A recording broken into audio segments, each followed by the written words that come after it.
A very warm welcome to everyone. Today's meeting was very special as we are discussing about our new school building. A school building is not just a bricks or walls. It is a place where our children build their dreams and future. వర్షాకాలం వస్తే చాలు మా class రూమ్స్లో గోడల నుంచి water అనేది వస్తుంది. ఎందుకంటే మా దగ్గర ఉన్న గదులన్నీ పాతవి. అందుకోసమే మీ పిల్లల భవిష్యత్తు కోసమే మనమందరం కలిసి పనిచేద్దాం. A parent cooperation is very important for making the dream into reality.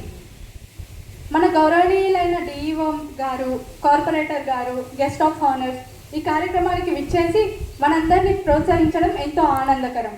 మీ సహకారమే మాకు ఎంతో బలాన్ని ఇస్తుంది. గారు, a warm welcome to all our chief guests. Now I am giving a small speech about our school environment and our school. మా స్కూల్లో ప్రతి సంవత్సరం 100% result వస్తుంది. అదేవిధంగా స్పోర్ట్స్ పరంగా, స్టడీ పరంగా చాలా ముందుకు కొనసాగుతుంది. మా స్కూల్లో 2 స్టేట్ ప్లేయర్స్ ఉన్నారు. కాకపోతే స్పోర్ట్స్ ఎక్విప్మెంట్స్ అండ్ గ్రౌండ్ లేకపోవడం వల్ల వాళ్ళు అక్కడే ఆగిపోయారు. వీలైనంత తొందరగా మాకు స్కూల్ బిల్డింగ్ ఇప్పిస్తారని కోరుకుంటున్నాను. అలాగే వర్షాకాలం వస్తే మా స్కూల్ కురుస్తుంది అండ్ అలాగే క్లాసెస్కి వాటర్ వస్తుంది. దానివల్ల ప్రాపర్గా చదువుకోలేకపోతే